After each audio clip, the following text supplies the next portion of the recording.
Eu fico meio ansiosa quando começa a dar 5 minutos, 6 minutos, porque eu sei que é difícil de carregar. Então eu preferi parar para falar com bastante calma sobre a questão número 4 da nossa última página de história. Bom, pessoal, essa imagem é uma imagem de casa de palafita. Vamos ler o enunciado primeiro para eu falar sobre esse tipo de moradia.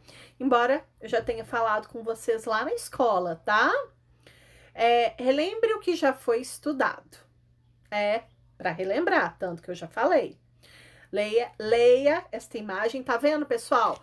Várias páginas aparece. Leia esta imagem.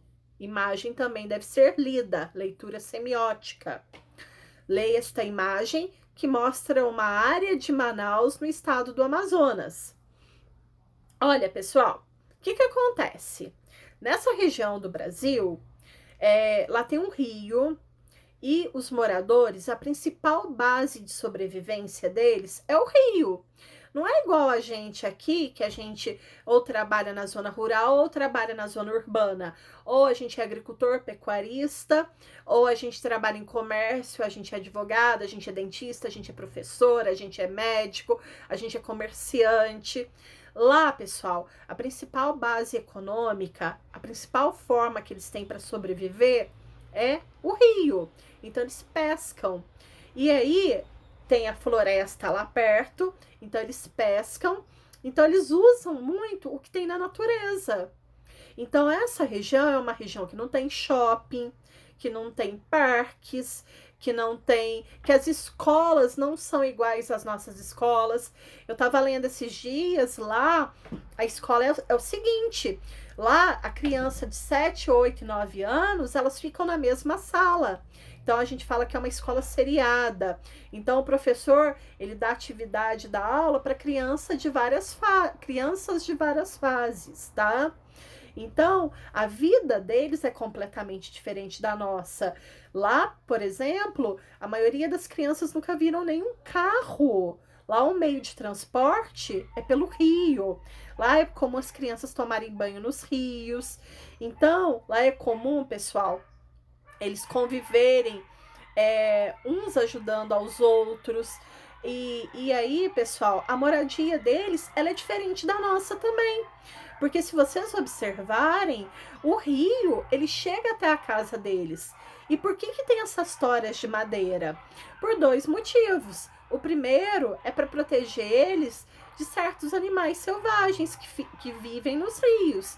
E o segundo é que esse rio tem períodos de enchente, que o rio sobe, sobe, sobe, e se essas casas fossem construídas no solo, desculpa, se essas casas fossem construídas no solo, o que ia acontecer? A água ia inundar as casas.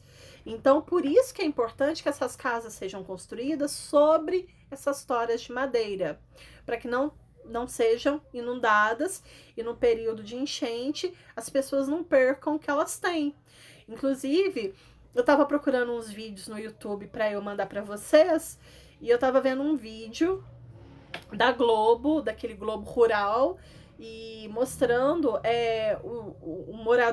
alguns moradores dessa região, que na época das enchentes, o que acontece? Eles estavam criando gado. Eles tinham 2 cabecinhas de boi, 2 cabecinhas de vaca, e aí eles colocavam dentro de casa para que o gado não morresse.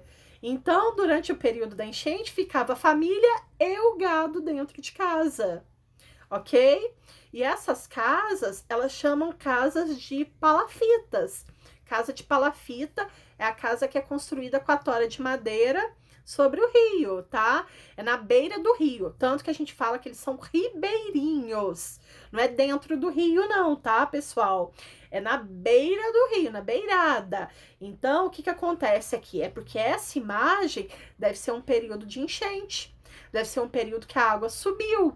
Porque se for um período que a água tá mais baixa, a imagem não seria desse jeito, tá? Porque aqui tá parecendo que é dentro do rio. Não é dentro do rio, é na beira do rio. Tanto que eles são ribeirinhos. A gente fala que esses povos, que essa população é uma população de ribeirinhos. A gente estudou isso lá em geografia. E o nome do tipo de moradia deles é casa de palafita, ok? Então, vamos lá. Letra A.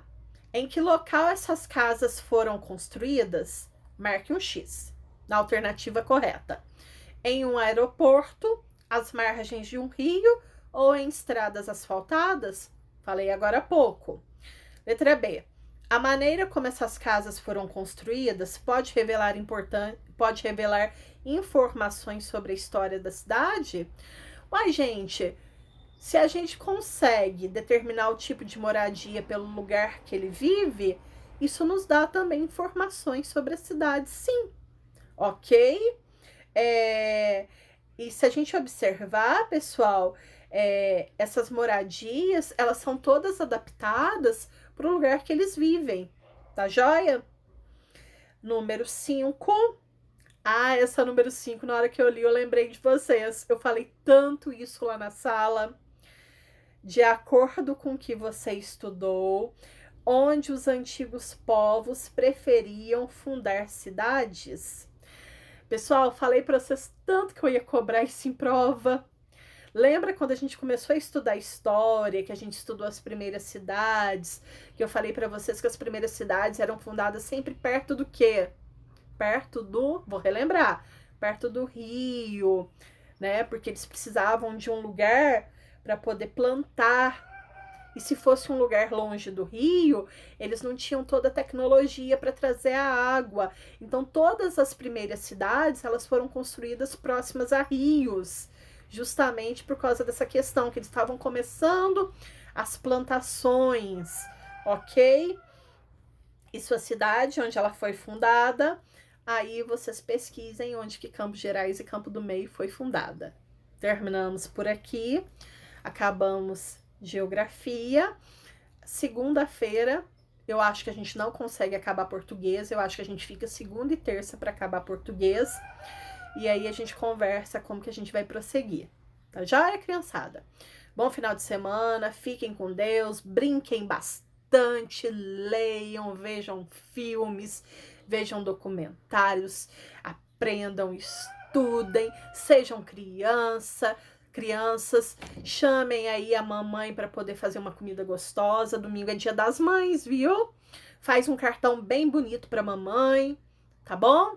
E a gente se vê segunda-feira. Beijão!